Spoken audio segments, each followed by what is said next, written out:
Cordiales saludos a todos ustedes, especialmente a los telespectadores de las islas de Tenerife, La Palma y La Gomera.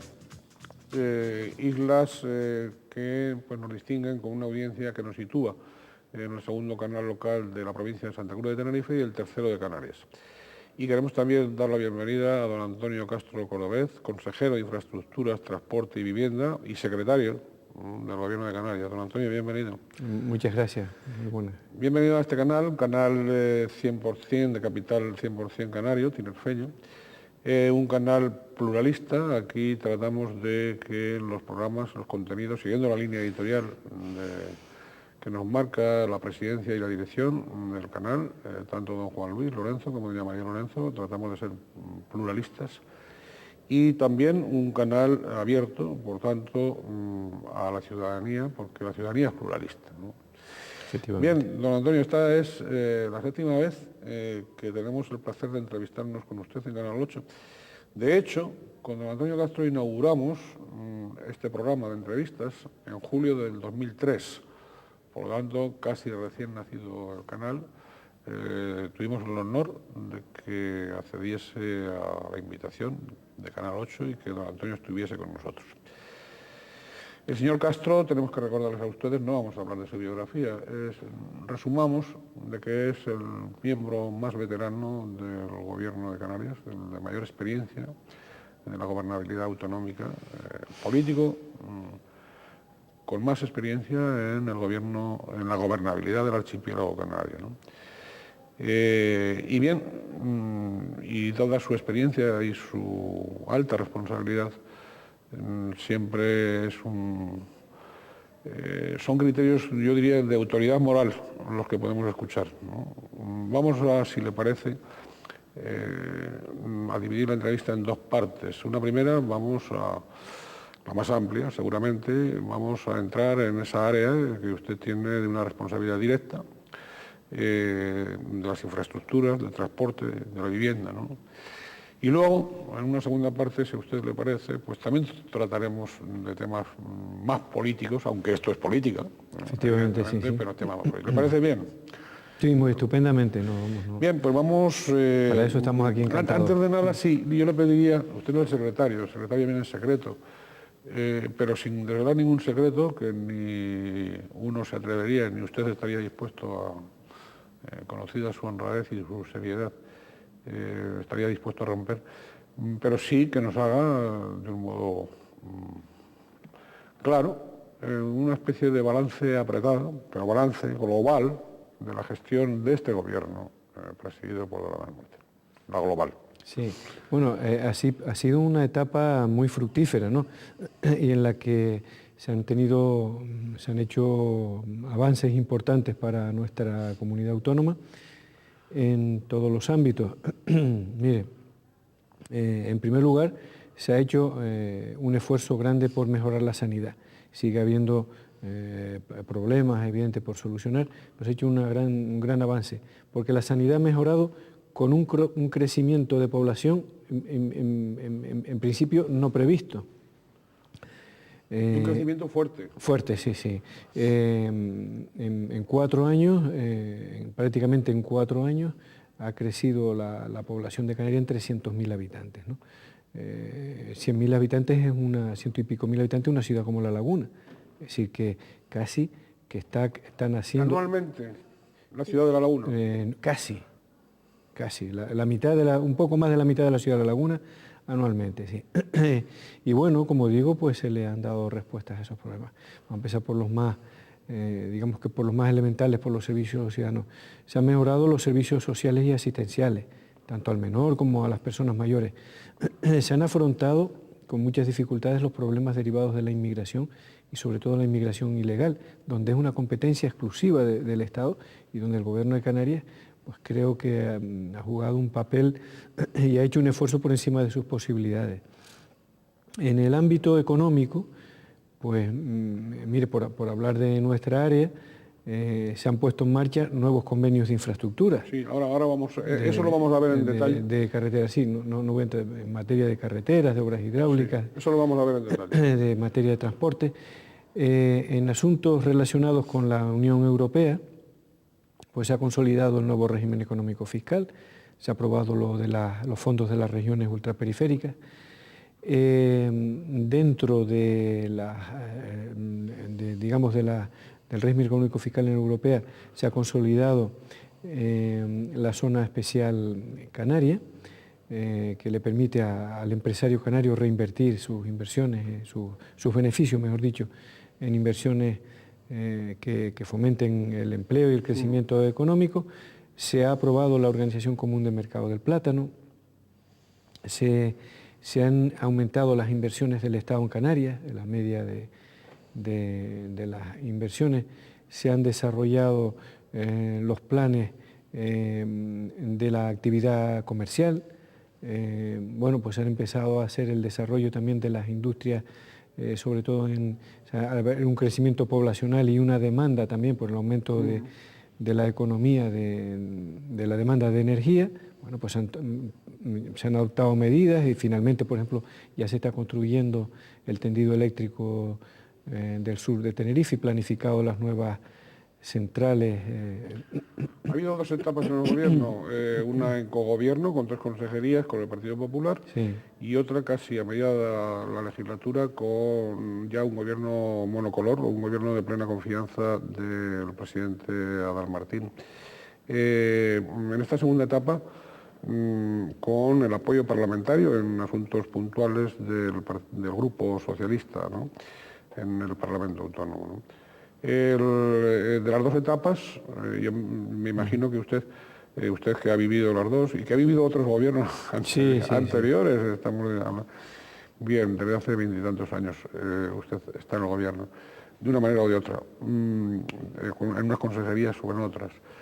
De las dos etapas, háblenos un poco de cada una de ellas, digo, del clima interior, sin desvelar tampoco aquello que no deba, como es lógico, pero el clima interior, porque claro, la cohesión interior de un gobierno es muy importante, igual que la cohesión interior de un partido político es importante para el buen gobierno, ¿no? Sí, sí. Háblenos un poco de las dos etapas. Bueno, la etapa del Partido Popular fue una etapa muy difícil porque los intereses del Partido Popular no estaban centrados únicamente en la gobernabilidad de Canarias, sino que había y lo sigue teniendo, como puede que sea hasta legítimo, lo que no era correcto ni era posible lo que estaba sucediendo, y es que el Partido Popular quería utilizar el gobierno de Canarias pues también como un estilete más contra el gobierno del Estado. Que el gobierno del Estado, porque el gobierno de Canarias se forma en el año 2003, en el año 2004 gana las elecciones a España el Partido Socialista y el Partido Popular pues inicia una oposición dura, además, bueno, pues todos recordamos cómo fueron esas elecciones, una victoria imprevista, en principio no prevista en las encuestas del Partido Socialista, y bueno, el Partido Popular que queda en una situación un poco, digamos que, hablando coloquialmente, descolocado.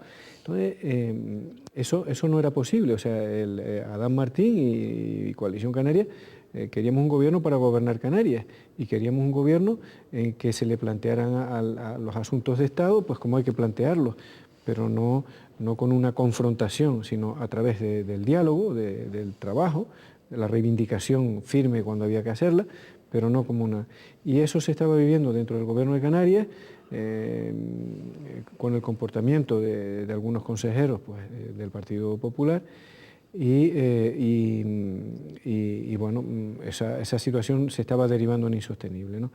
Como quiera que Coalición Canaria estaba apoyando, y está apoyando al gobierno socialista de España, al gobierno de Rodríguez Zapatero, pues se plantea en un momento determinado ante esa situación que una colaboración parecida, es decir, nosotros apoyamos desde fuera al gobierno del Estado, si el gobierno del Estado está, en este caso el Partido Socialista está dispuesto a apoyar a Coalición Canaria desde fuera, ¿no?, en el gobierno de Canarias, pensando que un gobierno monocolor siempre sería más positivo, y así ha sido. O sea, no ha sido fácil, evidentemente, ha habido tensiones, ha habido muchas discrepancias, pero la gestión, es decir, un gobierno está para gestionar los recursos, las normas, las actividades del día a día prácticamente, ¿no? Y eso es mejor que sea un gobierno monocolor. En ese sentido, la segunda etapa del gobierno, de este gobierno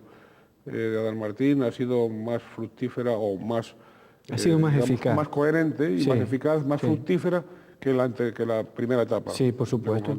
Sí, por supuesto. Se lograron desatascar y resolver muchos conflictos que había abiertos con el gobierno del Estado, y el gobierno de Canarias se centró en una gestión de gobierno como debe ser. Los partidos y los grupos políticos pues seguían cada uno con su política, ¿no? Pero el gobierno estaba gobernando más y por supuesto pues estaba gobernando mejor. Aunque, como digo, pues y como muy bien decía usted al principio, pues la política, como casi todos los sitios, la política canaria es plural y evidentemente hemos tratado de hacer un gobierno pues lo más conectado con la realidad política de Canarias. Eso no siempre posiblemente se haya conseguido porque, claro, el partido que gobierna legítimamente tiende a gestionar la política de acuerdo a sus criterios, ¿no? A sus objetivos, a su programa electoral. Pero ha habido asuntos pues que ha habido que pactarlos y eso, vamos, eso en sí tampoco es malo, ¿no? Yo creo que bueno, pues la política la gestión política me refiero, se tiene que adaptar a la realidad política y a la composición de las fuerzas políticas en cada momento, ¿no? Volveremos a los planteamientos políticos, pero vamos a centrarnos ahora ya en el departamento cuya responsabilidad suya como consejero es más directa, es totalmente directa. Usted es el consejero. Vamos a empezar con el transporte y que nos hable usted pues de las subvenciones a pasajeros, tanto interinsulares como a la península, marítimas y aéreas, claro, y a las de mercancías, ¿no? Esos dos aspectos de las subvenciones. Háblenos un poco de cómo están, de la evolución que han tenido y de qué expectativas tienen. Efectivamente, sí. Eso ha sido uno de los grandes logros de esta legislatura. Nosotros como Coalición Canaria lo llevamos en nuestro programa electoral. También lo llevaba, era cierto que también lo llevaba el Partido Socialista, pero estas cosas, aunque estén en los programas electorales, como sabemos tantas veces, no es fácil conseguirlas. Y fue una lucha muy dura de todo el gobierno, ¿no? Del propio presidente del gobierno, pues mía, de nuestro portavoz de Coalición Canaria, ahora candidato, Paulino Rivero. Me consta que también varios dirigentes del Partido Socialista en Canarias. Sí, fue una lucha dura. Pero efectivamente, en el año 2003, la subvención al transporte en Canarias estaba de pasajeros al 25% el transporte marítimo y al 33% el aéreo. Y en estos momentos, este año, a partir de enero, está el 50% los dos, tanto marítimo como aéreo. 50% de pasajeros. Sí. El billete del pasajero, la mitad lo está pagando el gobierno del Estado y el gobierno de Canarias, según los casos. ¿Transporte interinsular o transporte con la península? Con los dos, transporte con la península y transporte interinsular. Bien. Eso, bueno, que ha permitido o que ha producido que hoy los pasajes sean más baratos en términos reales que hace 3 años o 4 años, que en el año 2003. Evidentemente, en valores absolutos, quizás no hayan descendido tanto, que han descendido también. ¿Pero por qué? Pues se han producido los incrementos del IPC, los incrementos de los combustibles, de la mano de obra, etcétera, y todo eso lo ha absorbido. Pero lo que hay que ver es si con el incremento del IPC, pues cuál es el precio real de las cosas, ¿no? Entonces, bueno, pues son aproximadamente entre unos euros, aproximadamente algo más de un 20% más baratas que en el año 2003. Eso cumple uno de los objetivos que nos habíamos marcado en la legislatura de acercar las islas, ¿no? Eso es uno de los logros importantes y que muchas veces pues no... ¿Hay compromiso de seguir ampliando esa subvención? No. Ahí se queda, o sea, ya con enero de 2007 se cierra el 50%. El acuerdo, y aquí se queda. Bien, ¿y en cuanto a mercancías? Sí, a mercancías, mire, en mercancías ha aumentado el número de productos que se pueden incluir dentro de la subvención, efectivamente, subvencionable. Han aumentado las subvenciones que prácticamente solo llegaban al 10%, en este momento para muchos productos sensibles son del 30%. Estoy refiriéndome con la península. Y dentro de las islas, según productos y según recorridos, por ejemplo, las islas menores pueden llegar a subvenciones hasta el 50% para determinados productos y determinados casos. Pero aquí sí que no, en mercancías no hemos dado el último paso. En mercancías nosotros tenemos previsto empezar a crear líneas de obligación de servicio público, porque hasta ahora las líneas de obligación de servicio público que existen es solo para pasajeros, pero no para mercancías. Esto nos permitiría incrementar las ayudas y los transportes, es decir, las frecuencias para determinadas rutas y abaratar los costes de transbordo estableciendo determinadas líneas. Si quiere, pues podríamos entrar. Esa es la segunda etapa.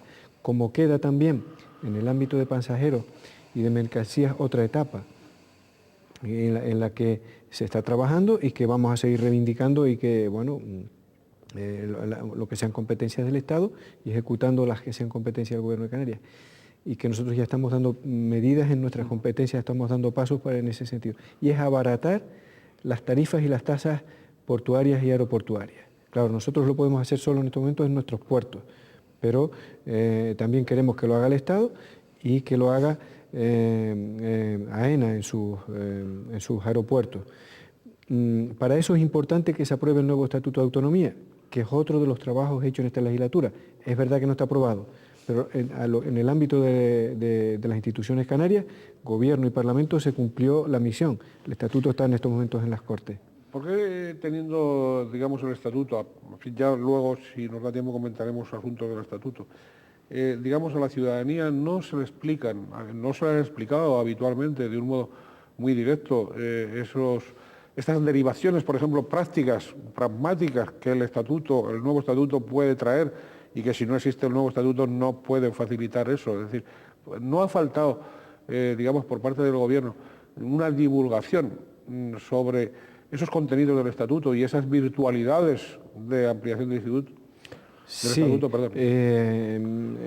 por parte del Gobierno quizás ha habido una explicación, digamos... Sí, y a cierto nivel, digamos. Claro, muy superficial, ¿no? Sí, posiblemente.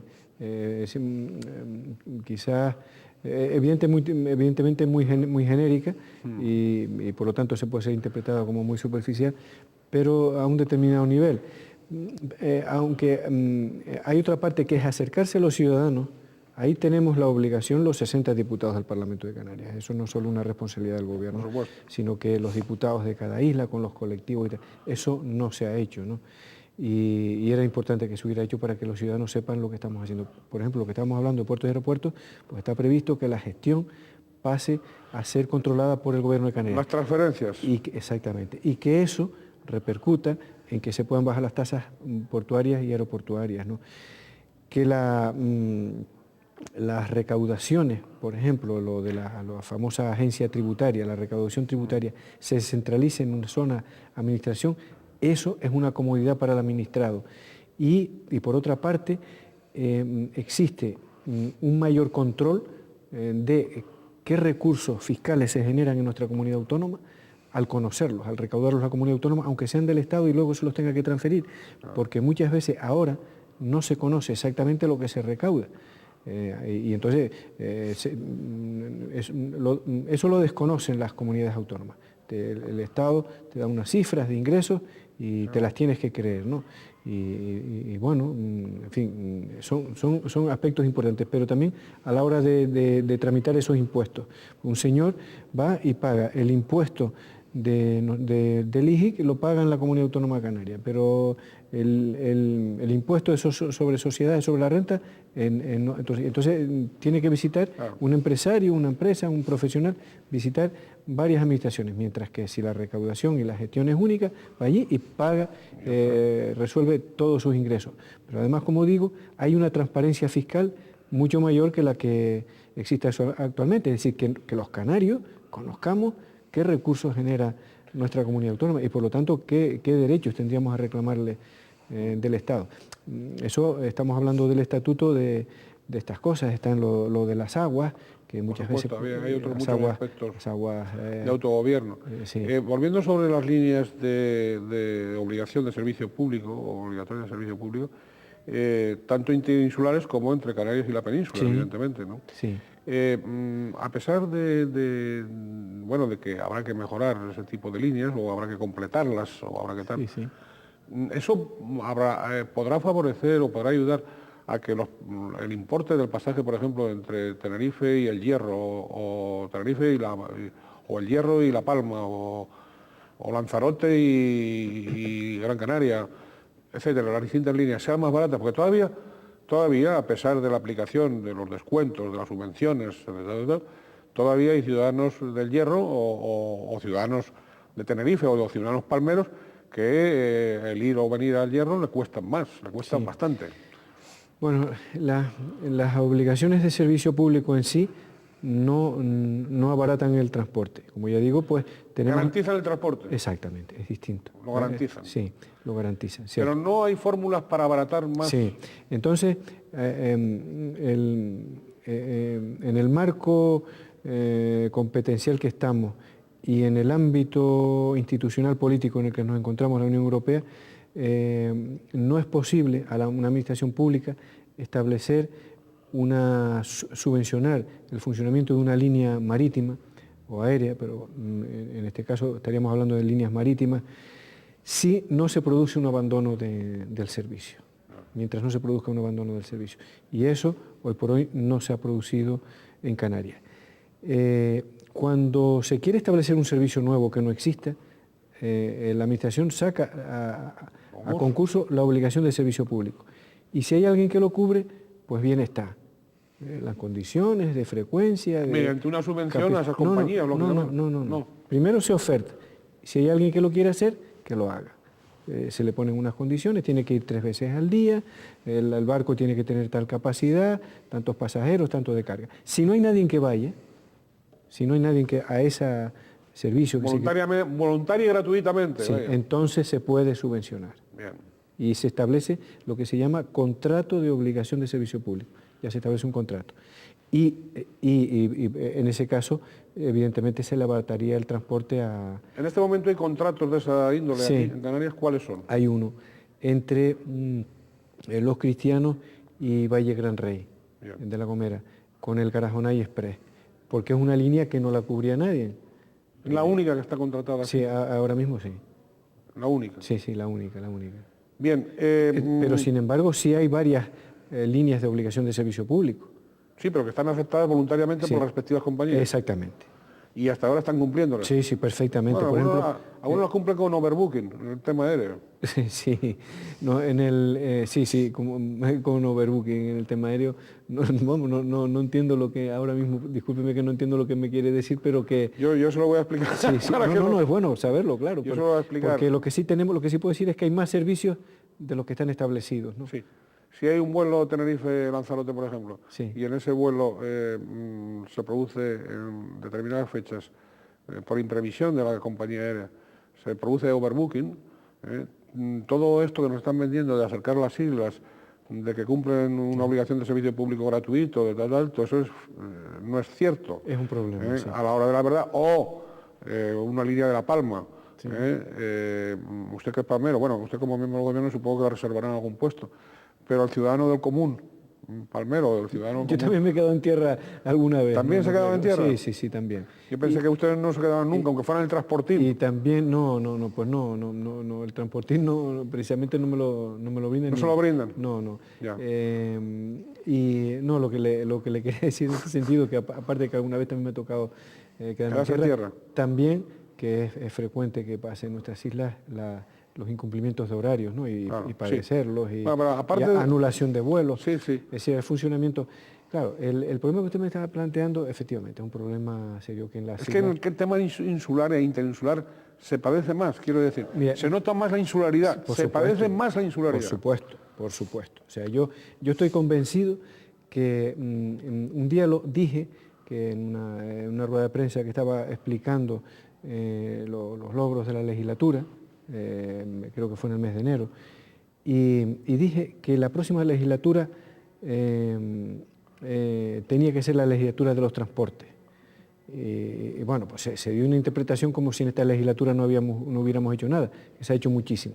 Pero ¿qué quiero yo decir con que la próxima legislatura tiene que ser los transportes? Mire, pues yo creo que hemos enfocado los problemas de educación, están enfocados los problemas de sanidad, con las inversiones, el incremento de gastos. Es verdad que hay un problema de personal, las carreteras, las inversiones, las obras hidráulicas, pero el funcionamiento, o sea, tenemos buenas medidas de transporte, tenemos puertos, buenos barcos, tenemos los mejores servicios de transporte marítimo aéreo en un territorio de la población y las dimensiones de Canarias, no lo hay en otro sitio del mundo, en cuanto a calidad del servicio, a medio.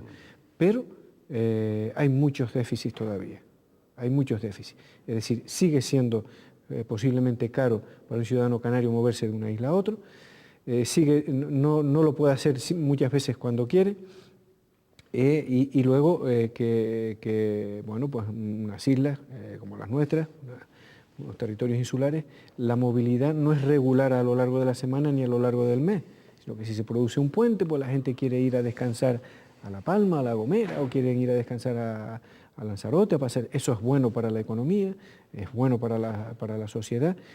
Y entonces las obligaciones de servicio público, tal como están ahora, un poquito a lo que quería llegar, dice, bueno, las obligaciones de servicio público entre Tenerife y La Palma son 6 vuelos diarios. Pues claro, hay a lo mejor 14 o 13, ¿no? Pero ¿qué sucede aún habiendo 13 o 14? Que llega un puente o llega un fin de semana y son insuficientes. Vas un jueves y van los aviones al 50%, al 40% de ocupación. Pero entonces quizás tengamos que dar un paso más y decir las obligaciones de servicio público no son iguales todos los días. Claro. Y ver qué coste tiene eso. Claro.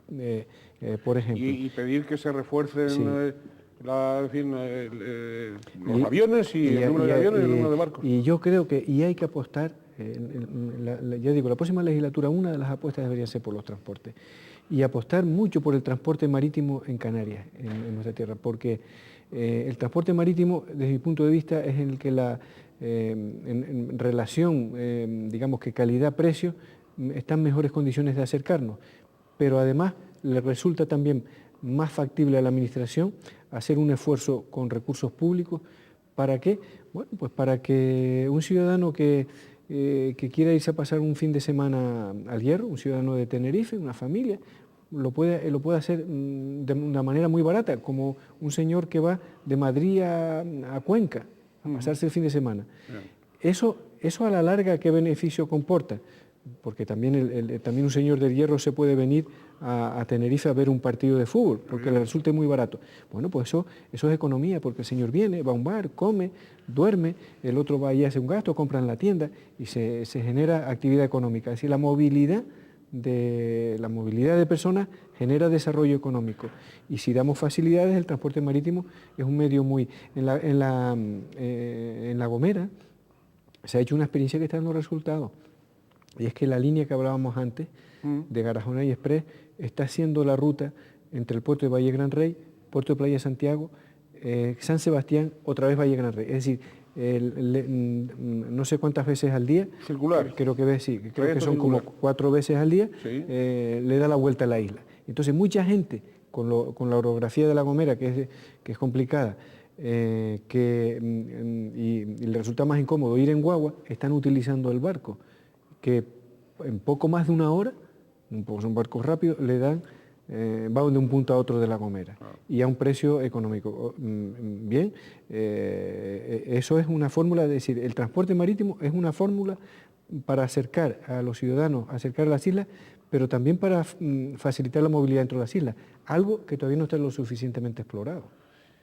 Siendo archipiélago. Siendo archipiélago. Don Antonio, ¿y no habría también, usted es partidario de promover o por lo menos unificar y modernizar y actualizar, y en esta línea que acaba de decir, leyes autonómicas del transporte terrestre y marítimo?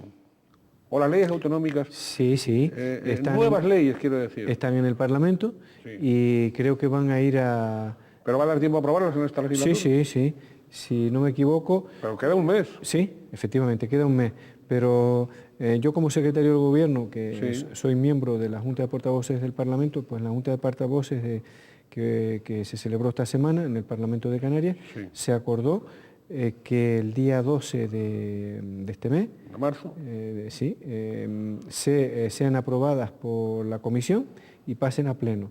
Y Pleno del Parlamento creo que hay el 20 y el 27, o sea, serían aprobadas. Lo que no ¿Las va a dar dos? tiempo, las dos, en principio las dos. Lo que no daría tiempo, evidentemente, es de desarrollarlas. Porque las leyes básicamente, en muy pocos aspectos son aplicables directamente. Vienen los Hay que reglamentos. venir los reglamentos. Los reglamentos están preparados, pero tienen su trámite. Tienen su trámite que y debe ser de 3 o 4 meses. Claro, ya no es posible en esta No, legislatura. no. Pero bueno, sí quedan enfocadas. ¿Usted cree que son unas leyes suficientes en este momento? ¿O usted le hubiera añadido nuevos contenidos que no ha sido posible? Ya, sí. Las limitaciones que hemos tenido con la ley han sido dos. Han sido dos aspectos. Es decir, que muchas veces es difícil llegar al máximo idóneo o llegar a la idoneidad completa de una medida en una ley. Pero hacer eso hay que darse cuenta que la ley es para aplicar a agentes que intervienen, a operadores que intervienen en el sistema y por ser demasiado perfeccionistas se pueden perjudicar intereses.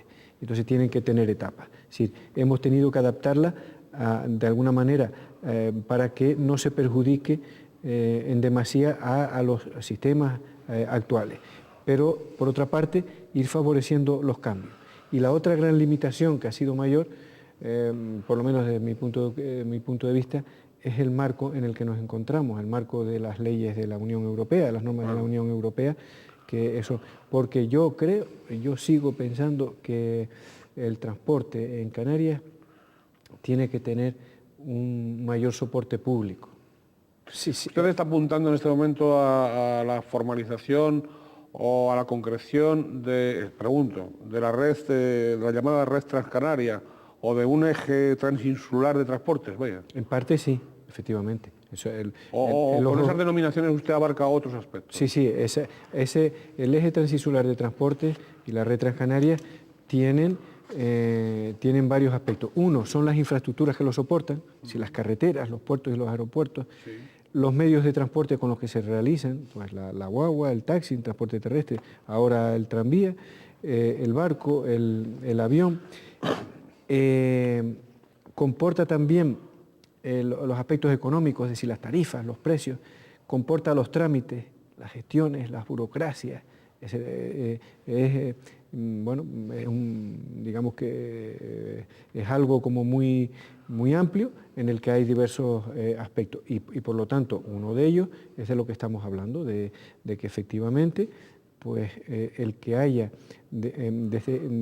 para el desarrollo de la red Transcanarias, que en definitiva es la comunicación,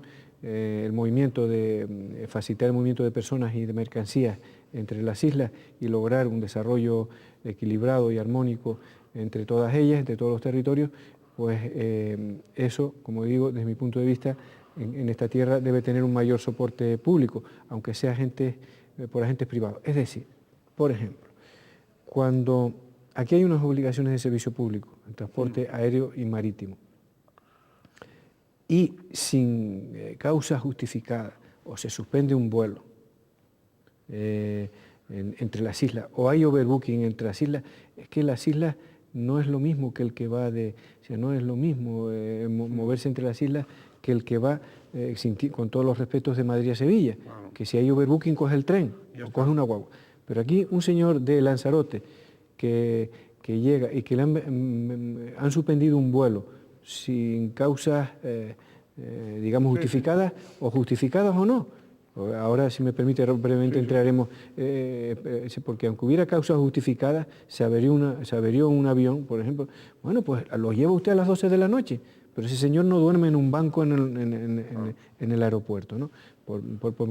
Bueno, pues esas cosas tienen que ser mediante la intervención de los poderes públicos.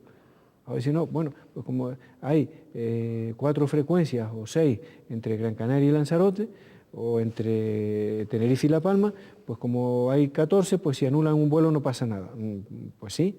Sí pasa. O un barco. No quiero centrarme que parezca que es algo contra el transporte aéreo, que sigo diciendo que para la población y el territorio que tenemos los transportes cualitativamente y cuantitativamente mejores. Es decir, hemos estudiado varias partes del mundo y no hay flotas de aviones y de barcos ni tan modernos, ni tan cómodos, ni rápidos como los que tenemos aquí, ni con las frecuencias que tenemos. Otra cosa es que... Pero son caros.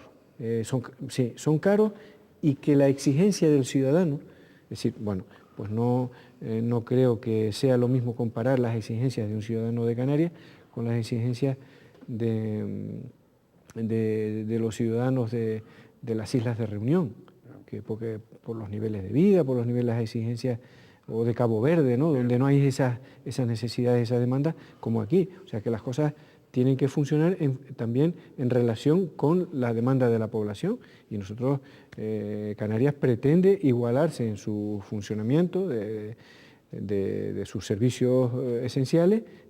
Uno son los transportes aquí, como cualquier territorio de la Unión Europea, de la Europa avanzada a la que queremos mirar, ¿no? Pues, entonces, aquí seguimos teniendo más dificultades que un español de la península para movernos. Don Antonio, vamos a seguir con el asunto de puertos y aeropuertos. En cuanto a competencias, bueno, son competencias del Estado, digamos, sí. El Estatuto prevé que puedan, aunque sean de titularidad estatal, puedan ser gestionados por la comunidad autónoma, lo cual quiere decir que en su guía pueden revertir otra vez al Estado si por cualquier circunstancia, etcétera. Sí. Pero bueno, y eso es constitucional, no hay ningún problema. Pero vamos también con el plan de puertos, concretamente de la comunidad autónoma, ¿no? Puerto, por ejemplo, vamos por islas, por algunas islas, ¿no? Por ejemplo, los puertos de Fonsalía, de Garachico y de Puerto de la Cruz, para no salirnos de Tenerife. Bien, el puerto de Garachico, y esto es una primicia informativa porque no lo he comentado en ningún lado, ya tiene resueltos todos los trámites, y yo espero que este mismo mes salga en el boletín oficial a licitación pública. Bien. Espero este mismo, si no en este mes de marzo será en abril, pero ya está. Ese es el puerto de Garachico. El puerto de la Cruz, para llegar a un consenso con el Ministerio de Medio Ambiente, con el Estado, ha habido que modificar completamente el proyecto. O se producía una confrontación entre administraciones, es decir, la competencia del puerto es del Gobierno de Canarias, pero la competencia de costas es del Estado. Y el Estado pues dice que vela por su litoral, por sus playas, por la seguridad marítima, etcétera, etcétera. Entonces, el puerto que estaba orientado al norte, pues hay que orientarlo al sur. O sea, completamente cambiado. Bien. Completamente cambiado. Hemos llegado al acuerdo, estamos de acuerdo en todo, pero administrativamente es un proyecto distinto, y en estos momentos está en información de trámite de impacto ambiental, para luego también someterlo a información pública, aprobación definitiva, y luego pues licitación y contratación. Entonces, para llegar a un acuerdo, pues ha habido que hacer todo esto. Y un proyecto que estaba hecho y que estaba previsto, pues no ha servido. O sea, ha servido para una negociación, pero no ha servido. Entonces, el puerto de la Cruz está resuelto ya, digamos, las dificultades que tenía, pero hay que hacer la tramitación. No es como el de Garachico, que además tiene la tramitación hecha y ya se va a licitar. Y el puerto de Fonsalía, pues yo creo que este mismo año estamos en condiciones de que, una vez que se apruebe una modificación de la ley de puertos de Canarias, que va al próximo pleno que tenemos la próxima semana, el pleno del Parlamento de Canarias, que autorice al ente público de Puertos de Canarias, o le permite aprobar no solo el desarrollo de los puertos, sino el planeamiento que va en su entorno, planeamiento de desarrollo urbanístico, turístico, comercial, que permite la financiación del puerto, ¿no? Y entonces estamos, ese proyecto, en estos momentos yo pretendo presentarlo en Bruselas, porque forma parte del eje transinsular de transporte, y conseguir financiación de la Unión Europea para parte del proyecto y el resto que se haga con financiación privada en base a lo que le comentaba. El puerto de Fonsalía va a ser puerto deportivo, puerto de cruceros y puerto de comunicación con La Gomera, La Palma y El Hierro y la isla de Tenerife, sustitutivo de Los Cristianos, que en el futuro quedará como puerto de recreo, como puerto deportivo, etcétera, ¿no? ¿Vueltas y Playa de Santiago?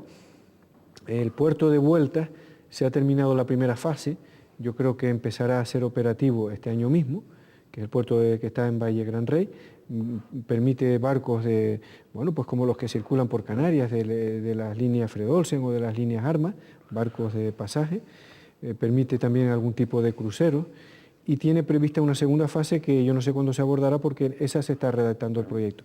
Y el puerto de Playa de Santiago está pendiente también para poder licitar la explotación de este puerto, está pendiente de la aprobación de la ley, lo mismo que decíamos que parte del puerto de Fonsalía, para permitir la financiación. ¿Tazacorte?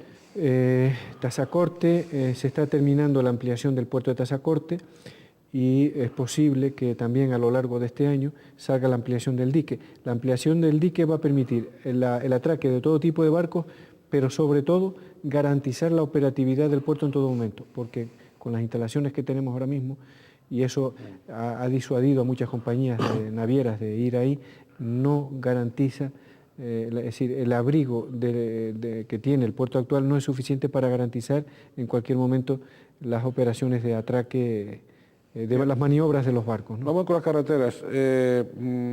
¿Cuáles finalizan en el 2007 y cuáles se inician en este 2007 para acabarlas en el 2009? En la isla de Tenerife van a acabar en el 2007 la carretera del sur de Tenerife. Yo creo que en el mes de abril se acaba el primer tramo de la autopista del sur entre Tabaiba y el polígono industrial de Güímar-Arafo, y la otra fase será a finales de año, la de Santa Cruz a Tabaiba, ¿no? Se termina la de Icó al Guincho, que es otra obra de Icó a Garachico, la primera fase, y el enlace del Padre Anchieta, que yo creo que a finales del mes de abril también esté terminado. En la isla de La Palma se terminará en el 2007 la circunvalación, la vía exterior de Santa Cruz de La Palma, en el 2007, pero ya a principios de abril o a finales de marzo. Y la circunvalación a los Llanos de Aridane un poquito más tarde, quizás a finales de mayo, incluso puede ser que sea en el mes de junio. Sí. ¿Y de inicio del 2007 para acabarlas más o menos a plazo medio del 2009? Bueno, breve, más bien. En la isla de Tenerife hemos iniciado ya prácticamente las obras de Adeje a Santiago del Teide. Se va a licitar estos próximos días la vía litoral de Santa Cruz de Tenerife, esa que va a hacer que se pase por la Plaza de España bajo túnel, soterrada, ¿no? Desde la mitad de la avenida Naga y se sale al enlace de la autopista 3 de Mayo, Ofra al Chorrillo, es decir, la cuesta, bueno, desde Ofra a Taco, ¿no? Que es otra obra que también se tiene que comenzar este año, y es posible que también pueda comenzar este año, se va a licitar seguro, la de Icoa el Tanque, que es del cierre del anillo insular. ¿La llamada vía exterior se queda para...? No, la vía exterior la vía exterior en estos momentos, el consejero de Infraestructura, es decir, un servidor, acaba de hacer la aprobación provisional del plan territorial, que es la que va a permitir, es decir, una vez que haga la aprobación definitiva, incorporadas las sugerencias de las alegaciones, como se llama, pues podamos aprobar el proyecto de obra. Esa obra, con toda seguridad, se va a licitar en el año 2008. Es una obra espectacular y que es la que va a resolver los problemas de tráfico no solo del área metropolitana, Santa Cruz de la Laguna, sino de la isla de Tenerife. Esto es posible que no se entienda. Bueno, ¿cómo se habla de la isla de Tenerife? Porque digamos que la intensidad del tráfico concentrado en el área metropolitana tiene consecuencias y efectos en el resto de la isla. El resto de la isla. Bien, cada uno de estos capítulos exigiría una entrevista completa. Sí, y nos han quedado cosas, efectivamente. Claro, pues, y yo le agradezco muchísimo... por ejemplo, porque me perdona que no he dicho, pero que creo que decir que empiezan este año 2 obras en La Gomera, la variante del Migua y la carretera Vallehermoso-Arure, y la del norte de La Palma, de San Andrés y Sauces a Garafía, pasando por Barlovento y Gallegos, y también la que va desde Breña Baja a Los Llanos de Ariane, pasando por Fuencaliente, la del sur de La Palma. Sí. Aguas, el convenio entre el Ministerio de Medio Ambiente y el Gobierno de Canarias, un convenio que me parece que engloba entre 2007 y 2010, ¿no? ¿En qué consiste realmente ese convenio? Bueno, depende de la isla. En Tenerife, en la isla de Tenerife, más que nada está enfocado a depuradoras y a desaladoras. En cambio, en la isla de La Palma, que también hay depuradoras, está dedicado más a obras importantes como el embalse de Vicario, que bueno, que en La Palma saben perfectamente que el embalse de la Viña, el embalse de Cola en Fuencaliente, el embalse de Las Rosas, etc. En la isla de La Gomera está enfocada más que nada a canalizaciones de barrancos, y en la isla del Hierro está enfocado a la producción de agua, incluso por desaladoras. Hay una experiencia en la isla del Hierro que es única en Canarias, que con energía... Creo que es piloto. Efectivamente. Yo creo que es piloto en toda España. En toda España. Desde luego en Canarias es seguro, que con energía solar se está desalando agua y elevándola. Oiga, vivienda, es decir, el plan de vivienda me parece que comprende, estamos en el periodo del 2005 al 2008, ¿no? Comprendía esos dos extremos, ¿no? Sí, sí. ¿Cómo se está ejecutando el plan? Sí. Pues bueno, ahora de verdad, como todo plan, en el año, al principio, en el año 2005, prácticamente no arrancó, porque, bueno, a nivel de Estado tampoco se vinieron a firmar los convenios a principios del 2006, y todo plan tiene una fase de puesta en marcha y arranque, una etapa dinámica, que es la que nos encontramos ahora.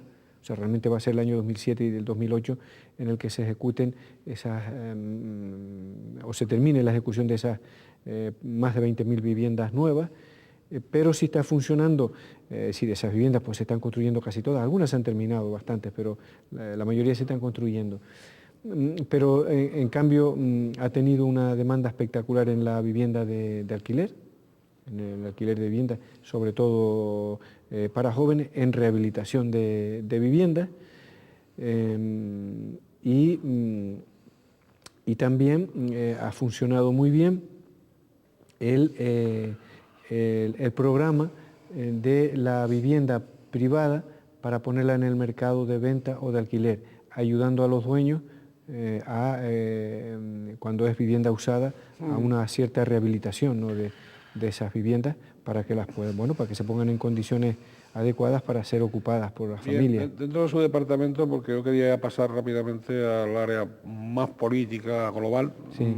¿Hay alguna cuestión que a usted le interesaría comentar en este momento? Digo, bueno, muchas cosas, pero sí, ya he dicho... Yo creo que a mí me parece que está bien lo que hemos hablado, siempre está claro que no lo podemos abordar todo. No se puede abordar. Cada uno de estos capítulos, cada una de estas áreas, ya digo que es un programa. Bien, vamos con el área política, es decir, yo quería un poco pulsar su opinión, recabar su opinión sobre el proceso de configuración de la nueva candidatura de Coalición Canaria a la presidencia del Gobierno.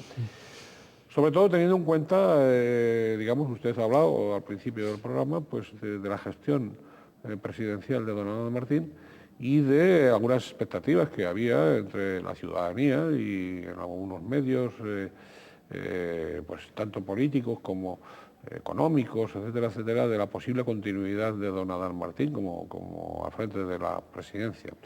Que nos hable un poco del proceso en el cual también se citó en algún momento el nombre de don Antonio Castro, ¿no? Pero un poco, ¿por qué? O sea, si no ha sido un fallo de Coalición Canaria conjunto, fallo conjunto de Coalición Canaria de no convencer a don Amador Martín en su continuidad en la candidatura, o por lo contrario, ha sido un acierto, no lo sé, por eso lo pregunto. Sí, bueno, esa es una cuestión que es muy difícil para mí porque obedece, digamos, a un asunto que, hombre, yo hablaré de esto, no le voy a obviar la pregunta que se la hacen muchos ciudadanos, por supuesto, pero es un asunto que yo personalmente lo considero del ámbito interno de los partidos políticos y del funcionamiento de la política. La realidad es que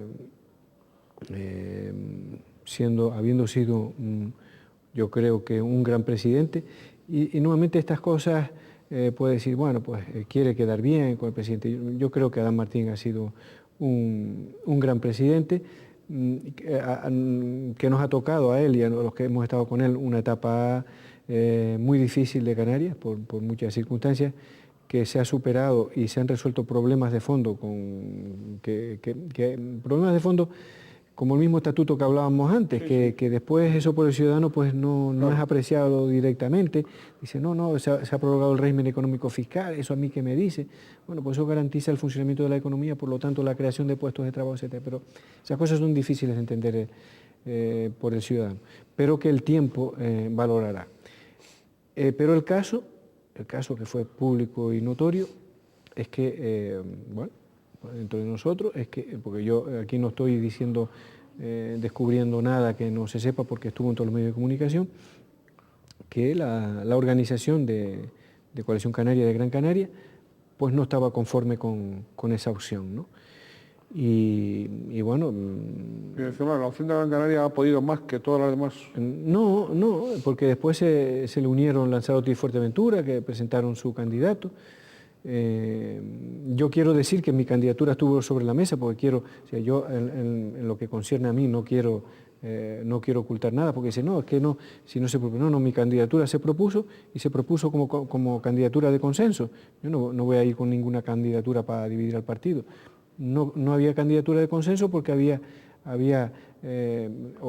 porque fue así, había un candidato que era de Lanzarote y Fuerteventura, apoyado por Gran Canaria, y que si no salía el otro candidato era Paulino Rivero, que por cierto, pues a mí me parece que es una persona muy adecuada y con experiencia y capacidad, o sea que otra cosa es decir, que no estamos hablando de eso, sino que en este momento pues tenemos un gran candidato de Coalición Canaria para presidir el gobierno de Canarias, y con una opción yo creo que muy viable. Aquí no es que usted se negase rotundamente, sino que su candidatura no prosperó. Vamos a ver, no prosperó. Yo planteo que, es decir, yo estoy en contra, o no me parece adecuado, sí, que el candidato sea candidato porque es de las Islas Mayores o porque es de las Islas Menores. No. Que el candidato debe ser porque es... Entonces, en esa línea, yo presenté la candidatura, yo no presento la candidatura por ser de La Palma o por ser de una isla menor, no. Presento una candidatura si es viable para Coalición Canaria en Canarias. Y bueno, pues eso no tuvo, no salió adelante. No tuvo el apoyo, salvo de las islas de La Palma y del Hierro.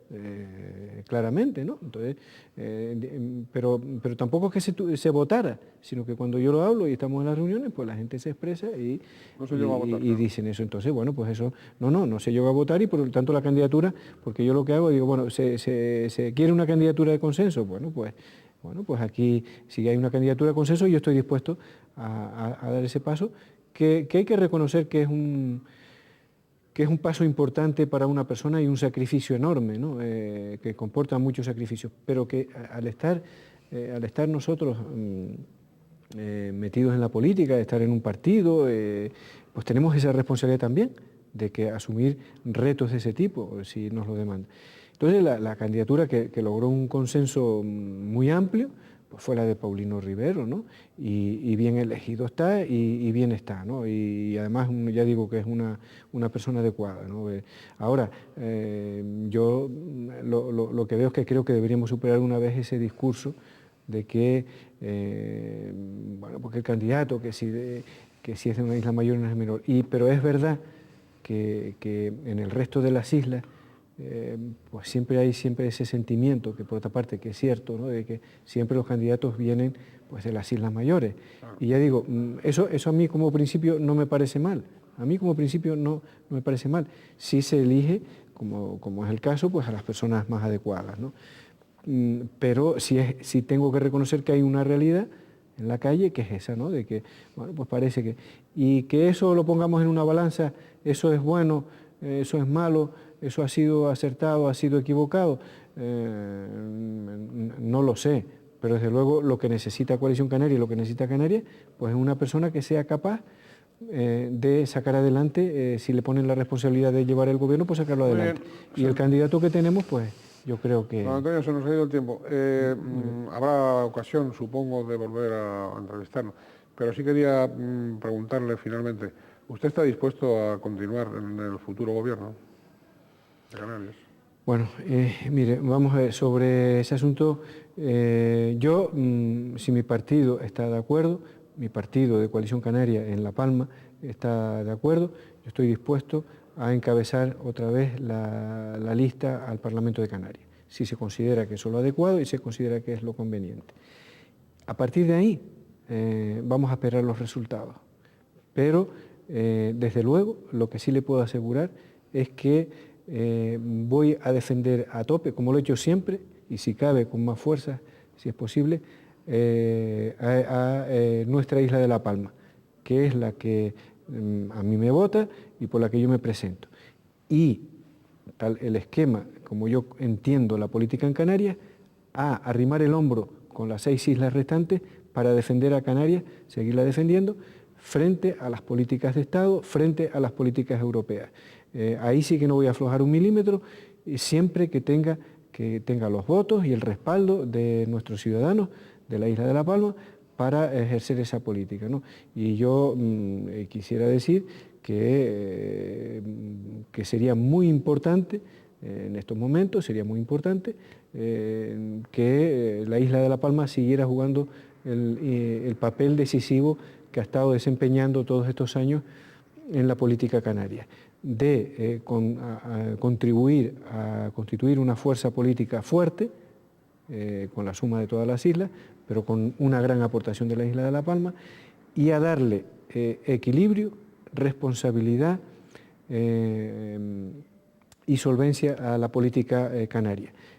Que eso que logramos entre todos aquí, en todas las islas, y que ya digo que creo que es público y notorio y reconocido que La Palma ha tenido un papel decisivo en ese sentido, pues que eso que logramos aquí es muy positivo y muy valioso para ejercer la política que hay que hacer a nivel de Estado o a nivel europeo. Y como digo, en la nueva etapa estamos dispuestos a seguir haciendo esos esfuerzos, pero cuando hay unas elecciones por delante, lo primero que hay que hacer es esperar a los resultados. Muy bien, pues esperemos esos resultados, que ganen mejor, en bien de La Palma, en bien de Canarias y en bien de todos nosotros. ¿Algo más?